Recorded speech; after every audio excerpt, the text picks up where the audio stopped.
예, 오늘은 레위기 12장 강해의 결론 내용인 자료 5번 자료 가지고 같이 말씀 나누겠습니다. 오바댜 1장 17절로 21절 인용구를 같이 봅니다. 오직 시온산에서 피할 자가 있으리니 그 산이 거룩할 것이요 야곱 족속은 자기 기업을 누릴 것이며 야곱 족속은 불이 될 것이요 요셉 족속은 야곱 족속은 12지파를 말하는 거예요. 요셉 족속이라고 하는 것은 영적인 장자 계보를 말하는 거예요. 불꽃이 될 것이요 에서 족속은 무슨 아브라함의 후손, 이삭의 후손이지만 에서 족속은 이스마엘 족속과 함께 육적 신앙 노선에 있는 사람들을 아니면 표상으로 보여주는 거죠. 에서 족속은 지푸라기가 될 것이라. 이 말은 고린도전서 3장에서 바울 사도가 이 말씀을 갖다가 재인용을 했기 때문에 우리들 신약에서 다 읽어봐서 내용을 알 것이고 어떻게 적용하는지도 이미 알 거예요. 그들이라는 것은 야곱 족속의 불과 요셉 족속의 불꽃이 그들 위에라는 에서 족속 위에 말이에요. 에서의 기업은 세일산이 기업이고 야곱의 12지파의 기업은 시온산이 기업인데 요셉 족속의 기업은 하늘의 시온산이 기업이죠. 그 차이가 시온산이 두 양면이 있는 거예요. 그걸 잘 기억을 해 두시면 됩니다. 그들이 그들 위에 붙어서 그들을 불사를 것인즉 자꾸 그들을 뭐 이런 식으로 하니까 이게 말을 좀 의미를 새겨야 되겠어요.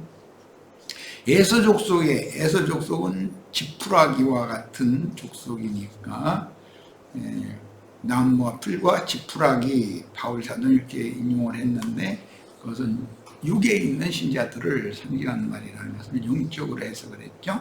에서 족속에는 남은 자가 없으리니 여호와께서 말씀하셨습니다. 말씀과 같이 되는 거죠. 뭐 말할 것도 없이. 자, 그 다음에 이제 19절 갑니다. 그들이 네게보와 에서의 산 세일산이죠. 평지와 블레셋으로 얻을 것이요 또 그들이 에브라임의 들과 사마리아의 들을 얻을 것이며 이 에브라임과 므낫세는 요셉의 두 아들이죠. 애굽에서 난. 그런데 구약시대에는 에브라임이 북왕조 10지파를 대표하는 지파였지만 그리고 가나안 땅에 들어가자마자 여호수아에 의해서 기업을 서안에서 미리 분배를 받았던 사람이죠. 여호수아는 2지파 반에게 기업을 주었고 나머지는 그림으로만 이렇게 해서 분배를 한 얘기. 엊그제 마침 우리 홍영재 그걸 얘기를 해서 내가 카톡에 그걸 올려놓은 적이 있어요. 역사적인 건 사실을 알아야 됩니다. 그것은 이제 그 다음에 영적 적용을 해야 되는 거니까. 그런데 계시록에서는 에브라임이 빠진다라는 거 이미 충분히 말씀을 나눴었어요. 에브라임의 들과 사마리아의 들을 얻을 것이며 베냐민은 길르앗을 얻을 것이며 사로잡혔던 이스라엘의 많은 자손은 가나안 사람에게 속한 이 땅을 사르밧까지 얻을 것이며 예루살렘에서 사로잡혔던 자들 곧 스바랏에 있는 자들은 스바랏은 그 시리아의 저쪽 깊은 내륙 지역을 이제 의미하는 말인데 거기까지 다 북조 사람들이 포로로 사로잡혀가지고 혼혈 정책 때문에 이제 그렇게 된 거였었어요. 수바랏에 있는 자들은 네게브의 성읍들을 얻을 것이니라. 이 네겝이라고 한 것은 광야 지역이죠.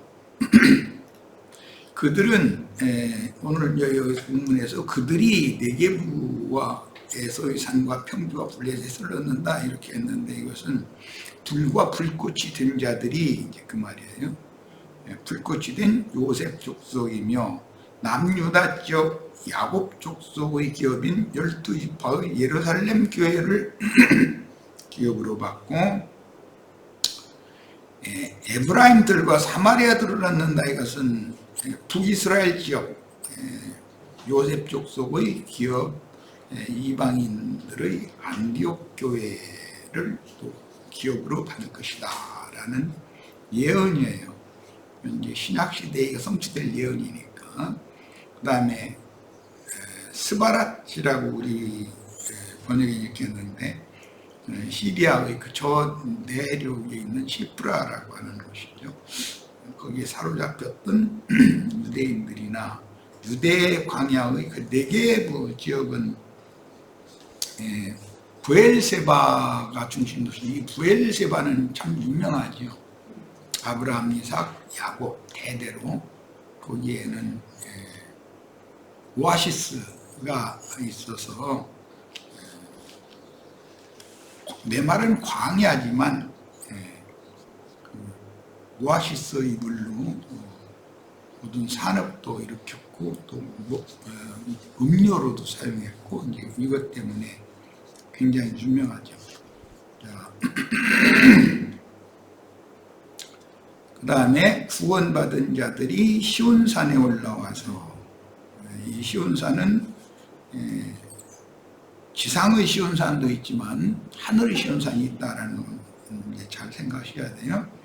에서의 산을 심판하리니, 시온산에 올라온 자들이 에서의 산을 기업으로 받은 자들을 심판한다고 그랬어요. 이것은 불꽃이 지푸라기를 사르는 것으로 이미 앞에서 예언했어요. 나라가 여호와께 속하리라 그랬어요. 그 다음에 이제 하나님의 이런 예언을 실현하는 하나님의 우주 경영, 하나님의 행정을 이야기해서 로마서 11장 25절로 27절을 봅니다.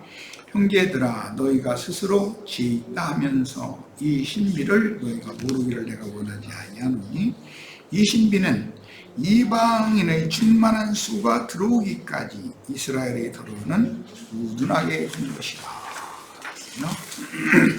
우둔하다라는 말은 외적으로는 그들이 지혜 있고 지식이 많은 자들이지 세상적으로 우둔한 사람들이 아니죠. 유대교 랍비들, 유대교 지도자들이 굉장한 사람들이에요. 우둔하다고 이렇게. 그러니까 좀 뭔가 좀 부족한 사람들인가 이렇게 생각하면 안 돼요. 오늘날도 이제 자칭 유대인의 회 사단 무리에 속한 자들의 지도자들 보면은 굉장한 사람들이에요. 우리는 그 사람들 따라가들 못해요. 그런데 하나님이 보실 때 왜 우둔하다고 그러느냐? 영적 계시가 없기 때문에 이렇게 우둔하다고 하는 거예요. 혈통적인 이방인들이 복음을 받아들여서 첫 아담을 떠나 그리스도 안으로 들어오는 수가 차기 위해서 12지파의 더러는 우둔해져서 자신들의 메시아를 대적하고 죽이고도 그 영의 증거로 회개를 다시 촉구해서 기회를 또 줬는데도 끝내 돌이키지 않아요. 그러면 하나님은 그들을 이제는 이 세상뿐 아니라 오는 세상에서도 그들을 용서해 줄 수가 없는 것이죠. 그래서 예수님이 사후에 불과 36년이 지난 AD 70년에 이 두 번째까지 사도들의 증거까지도 받아들이지 않던 유대교인들을 아주 로마 군대를 보내가지고 싹 쓸어버렸죠. 이것은 표상이다. 그리고 나서 로마는 이제 예루살렘 성의 그 성전에 문을 이렇게 딱 걸어 잠궈버리고 통금령을 딱 내렸어요. 1년 3차에 의무적으로 이스라엘 백성들이 다 모여야 되는 것을 딱 걸어 잠궈버리고 통금령을 내려버린 거예요. 그럼 이제 율법을 지킬 수가 없게 된 것이죠. 이건 표적이에요. 곧 내노라는 큰 소위 말하는 성당이니 예배당이니 이런 거 통금령이 반드시 내려집니다. 그런 때가 와요. 근데 우리는 그때 전에 지금 살고 있기 때문에 실감이 안 날 거예요. 아마 예수님께서 예루살렘이 돌이 천무이지 않고 다 성이 무너질 것이고 성전은 불탈 것이다 라고 탄식하면서 예언을 하셨을 때 그때 당시 사람들은 그 말이 절대로 믿어지지 않았을 거라고 나는 생각해요. 오늘날 기독교계 사람들이 내가 기독교 성당 예배당 반드시 문 닫는 날이 온다, 말씀은 이루어진다 이렇게 증거하면은 이 사람 미쳤느냐고 그럴 거예요. 네. 말씀은 반드시 이루어집니다. 이것을 꼭 믿으시기를 바라요. 그날이 오기 전에 딱딱치기 전에 미리 하늘의 시온산에 세운 장자들의 교회로 도망 나와야지, 이 산으로 도망가야지 자칭 유대인의 회당 사탄 무리에 들어붙어 있거나 예배당에 구원받으러 성당에 구원받으려고 그런데 지금 전도받아서 그곳으로 갈 일이 아니에요. 이런 증거에 대해서 이것은 나는 많은 박해를 받을 거라는 것도 각오하고 이런 얘기를 하는 거예요.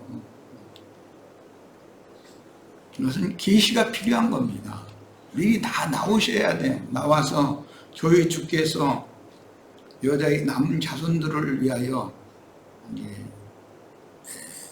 첫 열매가 데려가면 받고 나도 남은 자손들이 또 있기 때문에 그들을 위하여 마지막 한 일의 후반부에 뱀의 낯을 피하여 비밀스럽게 양육할 곳을 광야에 마련을 해둔다고 그랬어요. 그곳에 찾아가야 기름을 준비하지 못한 다섯천여 기름을 할 수가 있는 거예요. 이런 이야기가 우스갯소리로 들리면 이것은 로스의 사위들이나 똑같은 사람들이죠. 그리하여 온 이스라엘이 구원을 받으리라. 기록된 바 구원자가 시온에서 오사. 시온에서 온다는 건 하늘의 시온산 위에 있는 예루살렘이 하나님의 임재초소이기 때문에 그곳에서 시춘사들과 함께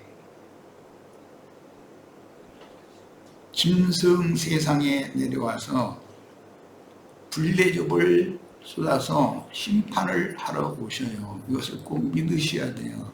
이런 말이 함부로 발설하기 어려운 내용이지만 그러나 복음은 반드시 하나님 말씀이 이루어지는 거기 때문에 역사상에 지금 세상사에 몰두하고 이렇게 해서 정신 다 빼앗기고 이런 상태에서 느슨하게 있으면 큰일 납니다. 정신 차려야 돼요. 구원자가 시온에서 오사 야곱에게서 경건하지 않은 것을 돌이키시겠고 이것은 신앙을 회복시켜준다 그 말이에요. 내가 그들의 죄를 그랬는데 범죄에다 말이에요. 저지른 죄를 말하는 거예요. 범죄들을 없이 할 때 그러면 범죄들을 없이 한다라는 말이 예수님 때는 자신들의 메시아를 박해하고 대적하고 죽인 거예요. 그러면 오늘은 이것을 어떻게 적용할 건가? 진리를 증거할 때 자신들에게 불리한 증거를 한다 해가지고 대적하고 박해하고 큰 무리를 동원해가지고 잡아다가 더러는 죽여서 그 수를 채울 건데 그들의 범죄를 한 번은 또 회개할 기회를 더 주신다는 거예요. 참 하나님은 참 은혜와 긍휼이 참 한도 끝도 없으신 분이죠. 그들의 범죄는 여기 이때 당시의 예언은 인자 예수를 박해하고 죽이는 거예요. 그 후로 사도들과 모든 증인들을 그렇게 박해하고 죽여서 그 수를 마무리 채우는 우리 형제 자매님들이 그 마무리를 채울 가능이 있는 거죠. 그래도 이건 말씀이 응하는 것이구나 이렇게 꼭 마음에 잘 준비를 다 하고 계셔야 되겠어요. 어린 양이 서서 신부를 기다리는 하늘의 시온산에 올라간 14만 4천은 신부 성에 들어갔다가 그 영신 주님과 함께 오는 세상에 내려와서 야곱 족속 12지파를 회개시켜 신앙을 회복하고 경건하지 않은 것을 야곱 족속의 경건하지 않은 것을 돌이키게 해준다라는 말은 신앙을 회복시켜주는 걸 말하는 거예요. 제사장 나라를 회복하게 하십니다. 온전케 된 의인의 영들로서 빛의 옷, 영의 몸을 입은 천사와 동등이 된 부활의 아들이며 하나님의 아들들이 되기 위해서 이 생에서 교회 생활을 실행하는 동안 항상 지혜와 계시의 영께서 은혜로 함께하여 그분의 충만한 임재로 말미암아 진리를 옳게 분별하고 주님께서 친히 준비하신 한 성에 아브라함의 후사들을 위하여 하늘의 한 성을 준비하시고 그 성에 들어갈 자의 충만한 수를 채우면 시대가 딱 종결되는 거예요. 그러려면 땅에서 구속하시고 거듭나게 하시고 혼의 구원을 이루시고 데려가시고 하는 과정이 반복되는 거예요. 매 세대에. 근데 우리는 아브라함의 후사들을 위하여 하늘에 준비하신 한 성에 들어가는 신앙을 끝까지 따라야겠습니다. 신앙이란 항상 개인적인 면과 단체적인 면이 있어서 각자 개인의 신앙은 단체적인 무리의 신앙으로 나타나게 되므로 양면을 치우침없이 추구해야 하는데 어떤 단체의 모임에 속해서 신앙생활을 하다가 이 생을 떠나면 상이나 벌을 받을 때 당연히 그에 상응하는 각 사람이 구원을 이룬 정도를 따라서 상이나 벌을 받는 건 당연한 거예요. 그런데 더 중요한 것은 하나님이 내 백성일랑 그녀에게서 나와라 했는 그 많은 무리 앉은 큰 음료 교계에 계속 남아있던 사람에게 상 줄 일은 절대로 없다라는 것은 이건 확실한 거예요. 그래서 어떤 경우에도 이 생에서 각 사람이 이룬 생명의 온전함에 따라 상벌이 결정되지만 기본적으로 그리스도의 몸을 건축하는 신앙생활을 함께 하면서 왜냐하면 어머니 즉 모교회가 낳은 아들이냐 딸이냐를 지금 레위기 10장에서는 계시하고 있는 중이에요. 그러니까 어머니가 없이 나 혼자 그냥 하늘에서 뚝 떨어져서 태어날 일은 없는 거죠. 그리고 여자가 해산함으로 구원을 얻는다 그럴 때 그것은 모교회의 구원을 말하는 것이기 때문에 성경에는 개인 구원만 있는 것이 아니다. 교회의 단체적인 구원도 있다는 것을 꼭 염두에 두셔야 되니까 내가 온전케 되면 어떠한 모임에서 어디에서 무엇을 가르침받고 어떤 사람이 되어서 주님 앞에 설 것이냐를 꼭 생각해 봐야 된다는 거예요. 개인적으로 뭐 산속에 들어가서 돌을 닦아서 신령해야 되고 뭐 예배당에서 날마다 기도나 하고 그렇게 해서 뭐가 된다 이런 생각을 버리셔야 되고 이제 속생명파라고 그러는데 그런 생각을 버리셔야 됩니다.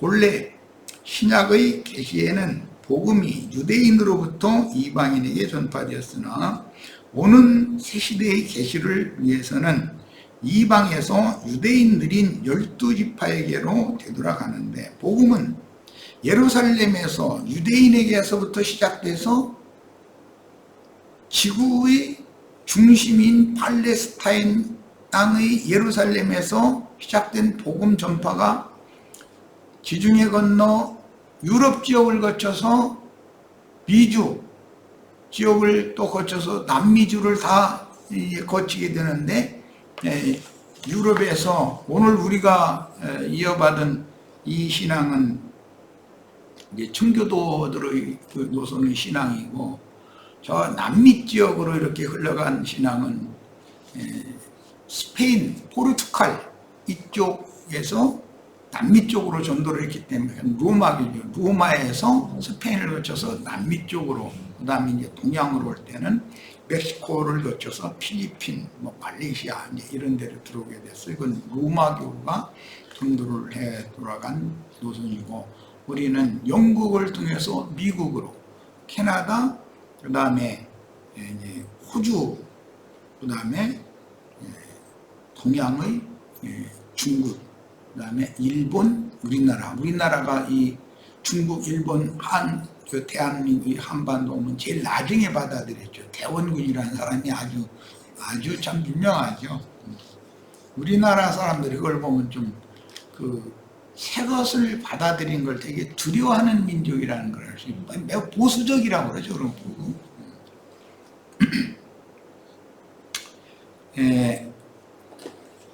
신앙이란 항상 이처럼 개인적인 면과 단체적인 면이 있습니다. 그리고 이제 유럽 지역에서도 로마교가 동로마교와 서로마교로 이렇게 이제 나눠지게 돼서, 동로마교는 그리스 정교회라고 그래요. 히랍 정교회를 거쳐서 자꾸 북으로 해서 아르메니아 그 지역을 거쳐서 러시아 모스크바에 가보면 어마어마한 그런 로마교의 대성전이 있죠. 그렇게 발전을 했어요.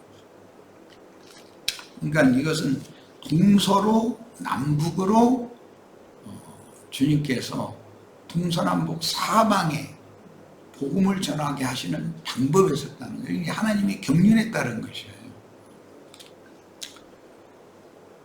본래 신약의 계시에는 복음이 유대인으로부터 이방인에게 전파되었으나, 저기 남쪽은 이제 아프리카 지역인데, 아프리카 지역에는 대부분 로마교가 먼저 들어갔고, 그 다음에 영국이나 프랑스를 통해서도 이제 아프리카 지역이 많이 복음이 전파가 됐죠. 정복을 했으니까. 그래서 아프리카 사람들이 불어나 또는 자기네 지역을 정복한 그런 유럽어를 많이 사용을 하죠. 자기 토속어만 사용하는 것이 아니라.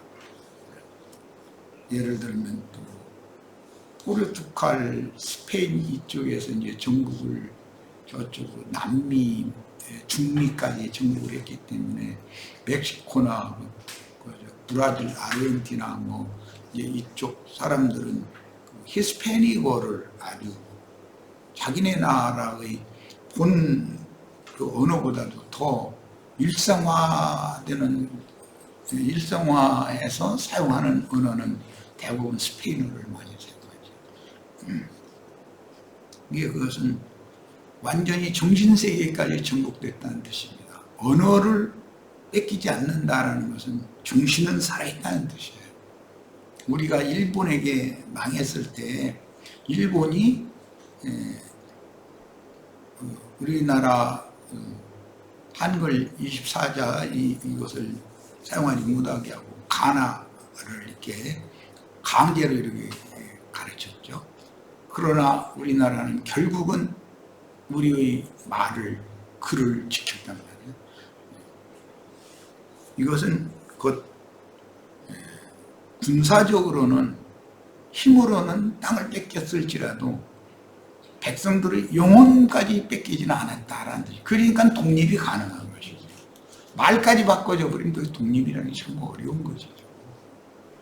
정신세계로 완전히 뺏겨버리니까. 언어라는 것은 그의 정신이거든요.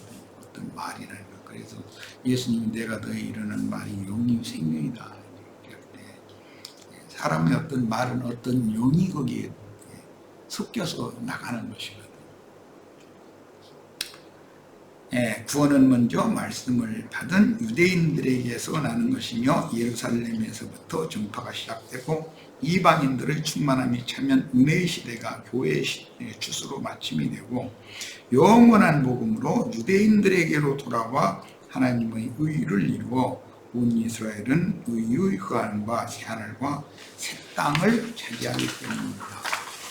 내가 많은 시간을 들여서 이렇게 복음이 전파된 경로 이런 것을 지금 설명을 한 것은 하나님은 때와 시기에 따라서 그분이 우주를 통치하시는 방식이 다르다라는 것을 지금 말씀드리려고 해요.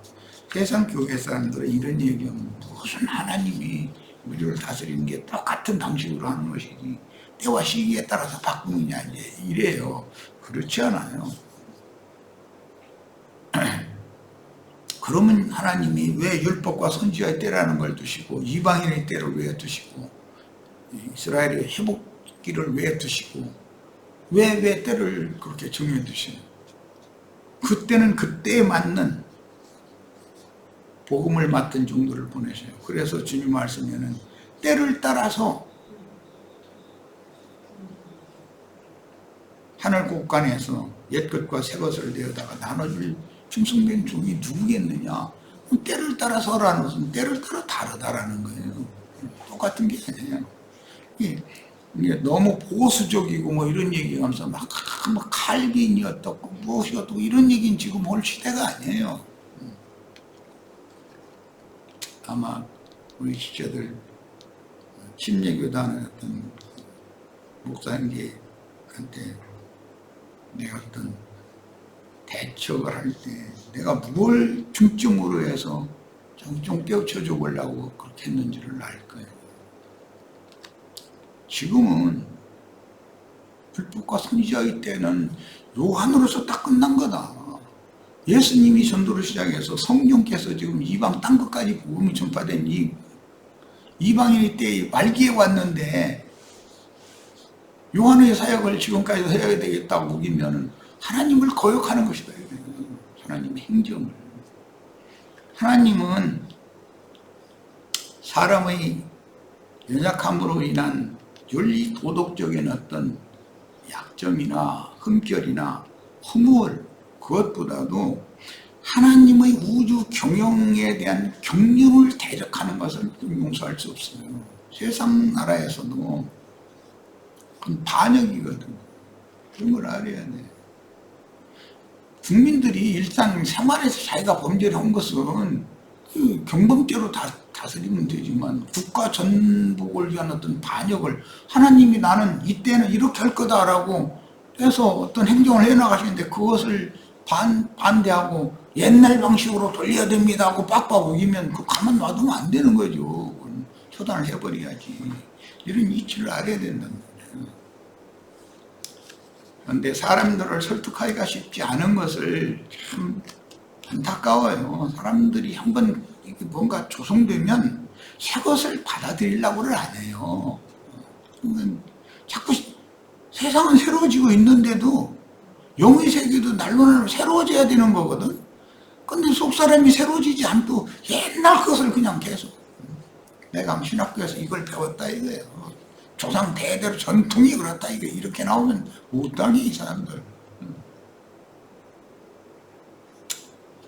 초림 때 복음은 지중해변의 이방 땅인 유럽으로 전파되었으며 서방 세계와 아프리카와 남북 미주 땅과 잠자던 땅인 동양에까지 전파되었고 이렇게 세워진 교회 여자는 다시 세속화된 로마교와 개신교로 타락했는데 교회 시대의 끝에는 타락한 어미음녀와 딸 음녀인 이것은 뭐 음녀 이세벨과 아달랴 아주 유명하죠 역사상에. 그리고 롯의 처와 그 딸들 아주 유명해요. 의도적으로 이것을 하나님이 강조를 하는 거예요. 그렇게 표상이 된 세상 교계에서 소수의 무리를 다시 빼내어 교회를 회복하실 것입니다. 엊그제 우리 유영재님 말씀 가르치는데 보니까 부르심을 받는 것이 다가 아니다. 부르심 받은 자들 중에서 빼내심을 받아야 된다. 그게 얼마나 중요한 말인지 몰라요. 이렇게 회복된 교회는 계시록 12장의 해를 입은 여자로서 그녀가 낳은 아들은 주의 길을 예비하는 추수꾼들이요 주의 증인들이 인도하는 회복된 교회가 낳은 아들들로서 아들 난 어머니는 회복된 교회를 말한다 이거예요. 딸 난 어머니 타락한 교회를 말한다 이거예요. 뭐 그건 너무 이제 우리가 지금까지 많은 말씀을 나눴기 때문에 쉽게 이해할 수 있어요. 네. 장자들의 교회, 하늘이 기록한 장자들의 교회로 회복된 제사장 나라 직무를 수행하되 영원한 복음을 전파하여 추수하는 그 사역의 쓰임을 받고 교회 시대를 종결할 것입니다.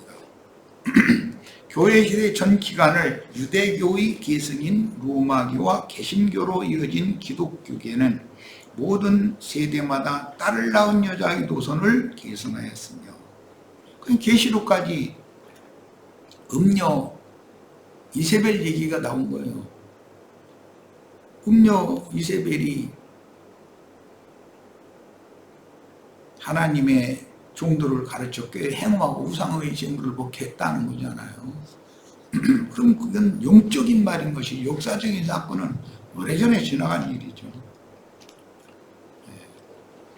성경에는 주님이 보낸 종 선지자들을 대적하고 박해하고 복음 전파를 회방하는 자들이 누구냐? 음녀 이세벨이 길러낸 바알의 선지자들과 아세라의 선지자들, 거짓 선지자들이다 이거예요. 그럼 그 거짓 선지자들이 누구냐? 로마교 신부들 개신교 목자들을 말한다. 성경을 이렇게 이해를 해야 하는 겁니다. 교회 시대 전 기간을 유대교의 계승인 로마교와 개신교로 이어진 기독교계는 모든 세대마다 딸을 낳은 여자의 노선을 계승하였으며 기독교계의 핍박과 학대를 당하며 이기는 자들 곧 사내를 아들을 난 모교회는 세상교회와는 즉 음녀교회와는 정결한 처녀교회는 전혀 다른 신앙 노선을 가게 돼 계속 유지해왔다는 거예요. 이어졌다는 거예요. 그런데도 매 세대마다 음녀교계 생활을 하다가 생애를 마친 사람의 수는 많지만 아들 난 어머니 모교회에서 박해를 견뎌내가면서 신앙을 유지하다가 믿음을 지키다가 데려감을 받은 수는 아주 비밀스럽고 소수인 것이죠. 이 세대도 마찬가지예요. 롯의 처와 같이 딸을 난 모교회 음녀 이세벨처럼 또 아달랴를 낳아가지고 이렇게 그런 것은 표상인데 딸 난 어머니는 갑절로 부정하다 이랬어요. 불결하다. 거듭난 믿는 이들은 진리에 대한 이해나 영적인 분별이 불확실한 어린 생명으로 추수를 종결하는 짐승떼인 42달 동안 어둠과 사망으로 충만한 세상에 버려둠을 당하여 땅에서 올라온 짐승에게 혹독한 핍박을 받은 후에 각자 이룬 구원의 상태 그대로 추수될 것입니다. 그들은 곡식과 가라지를 분별하고 곡식을 모으는 나팔 소리를 듣고도 여전히 음녀교회 사람들이 아무리 나팔을 불어도 예수님이 오셔서 그렇게 나팔을 불어도 문화는 금지가 않는 거예요. 오히려 대적하고 죽이는 거예요. 사도들이 나가서 아무리 나팔을 불어도 순종하려고 않는 거예요. 그런데 하나님이 감춰두셨던 유대교의 율법에 의하여 배척받은 출교당한 뭐 문둥이니 유출병자니 뭐 세리니 참기니 뭐 이런 사람들 소수만 복음을 받아들였다는 거예요. 이게 너무너무 비밀스러운 문제예요. 이게. 그러므로 그들은 천국의 혼인에 들어가지 못한 채 천국 문이 닫히니 버려둠을 당한 남자들과 한 짝을 이룬 버려둠을 당한 여자로 이 생의 천국인 그리스도의 몸된 교회 바깥 어둠의 세상 나라에 남은 것이니, 그러면 짐승 때를 이제 몸으로 다 이제 경험을 해야 되는 거죠. 마치 요한의 제자들이 주님의 교회 밖에서 새 세상인 교회 시대를 맞은 것과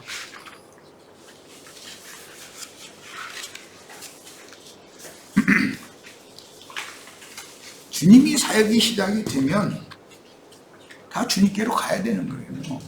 요한의 제자로 끝까지 남아서 사역을 자꾸 주님의 사역을 대적하고 나중에는 회방하고 비방하고 이렇게 되면 그건 안 되는 거죠. 요한이 보냄받은 목적은 자기에게 오는 제자들을 유대교에서 일단 불러내가지고 예수님께로 가도록 준비를 하는 역할을 하는 건데, 그럼 예수님의 제자로 간 베드로나 이제 이런 요한의 제자였다, 예수님의 제자가 된 자들은 빼내심을 받은 자들이다. 유대교에서는 요한에게 부르심을 받았어요. 요한에게서 다시 빼내심을 받은 자들은 주님의 제자가 되는 거예요. 이것이 이기는 자들이다. 이것이 원칙이다라는 것이죠. 롯의 처 음녀 이세벨로 상징된 딸난 모친은 각자 자기 이론과 나름의 믿음에 막혀 주의 증인들의 추수하는 사역을 전혀 이해하지 못하므로 율법교회 생활로 돌아간 자들도 있기 마련인데, 그들은 결국 불같은 시험을 거쳐서, 짐승대라고 그러죠. 자기는 겨우 구원을 얻되 그 천년이 차기까지 메시아의 왕국에서 장자권을 얻지 못하여 경륜적으로 하늘에 속한 기업을 잃게 될 것입니다. 고린도전서 5장 5절 인용구를 봅니다. 이런 자를 사탄에게 내주었으니, 이런 자는 자기 아버지의 여자를 취했다는 어떤 자가 있다는 거예요. 그러면 이걸 문자대로 해석을 하면 어머니와 이렇게 생각하면 안 돼요. 육신적인 말을 하는 거예요. 지금 바울 사도는 육신적인 세상사의 그런 절대 용서할 수 없는 그런 일을 교회에서 영적으로 하는 자들이 있다, 지금 이걸 지적하는 거예요. 그런 자들은 사탄에게 내주었다. 이는 육신은 멸하고 영은 주 예수의 날에 구원을 받게 하려 합니다. 그랬어요. 자, 그러니까 영이 구원 얻은 것만이 다 아니다라는 걸 지금 말하고자 하는 것이죠. 주 예수의 날에 회개를 가르친 침례 요한의 제자들인 죄들의 사하심만을 받은 태아, 죄사함 받은 것만을 자랑 삼고 있는 사람들은 아직 출산도 되지 않은 사람이죠. 애굽 사람이니까. 태아와 겨우 영만 거둔다, 이제 홍해를 걷는 것만 자랑하는 사람들이 있죠.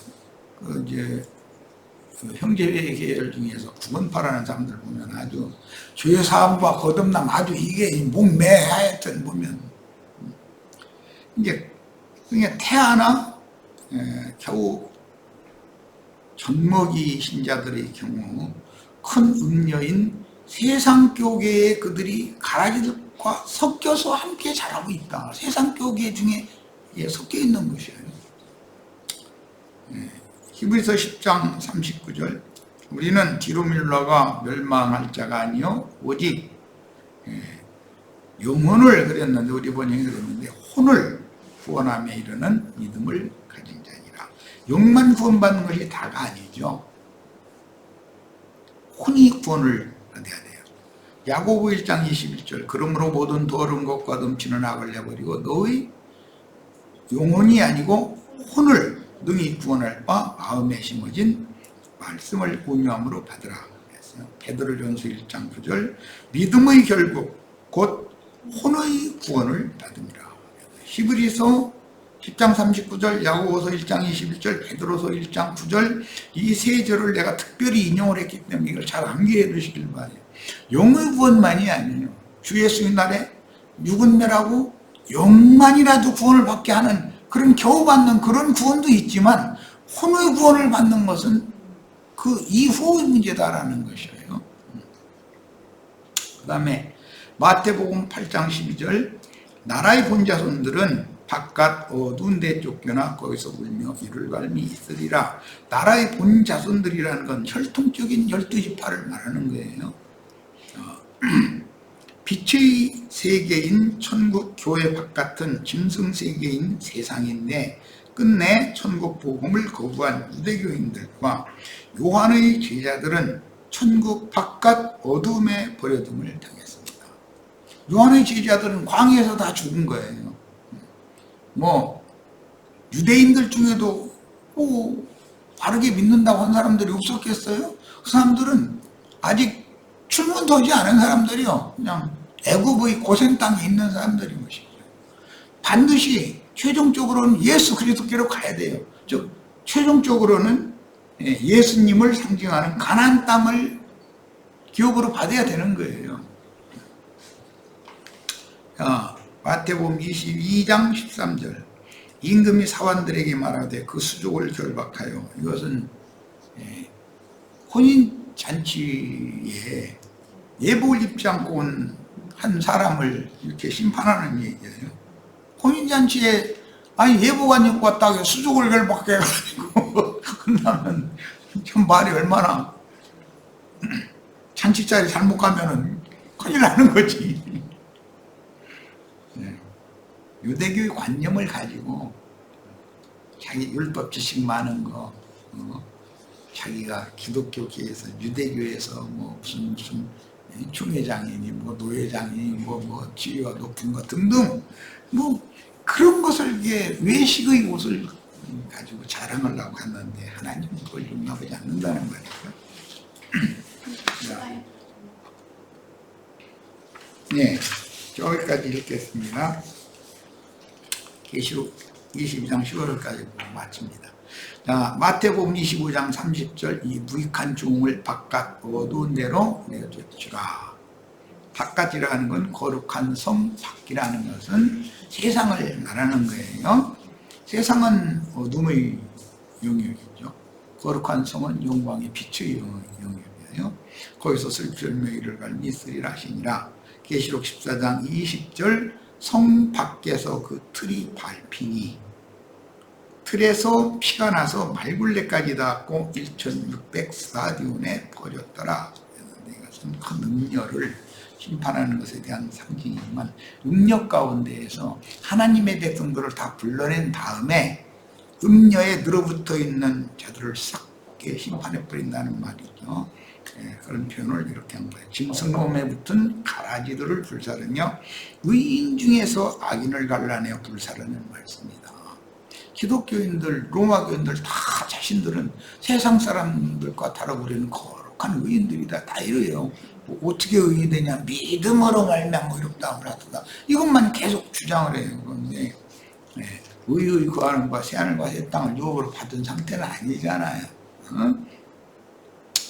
자, 그리고 22장 15절입니다. 개들과 술객들과 행음자들과 살인자들과 우상숭배자들과 및 거짓말을 좋아하며 지어내는 자마다 성 밖에 있으리라. 그런데 21장에서는 이 말씀이 이 개들, 술객들, 행음자들, 살인자들, 우상숭배자들, 거짓말 좋아하며 지어내는 자들은 성 밖에 있는 것이 아니라 둘째 상황 불무새 이런 말씀이 나왔어요. 그러니까 계시록 22장은 교회들을 위하여 격려하느라고 하신 말씀이었기 때문에 이 개들, 술객들, 행음자들, 살인자들, 우상숭배자들, 거짓말을 좋아하며 지어내는 자들이라 할지라도 기회를 이 생에 이 은혜의 때가 끝날까지는 기회가 있다는 것이죠. 그런데 끝내 돌이키지 않으면 이제 무슨 것에 들어갈 수밖에 없다라는 것을 이렇게 말씀한 거예요. 첫 시간 여기까지 해서 잠깐 쉬었다가 두 번째 시간을 하겠습니다. 야, 이거 시간이 많이 소년됐네.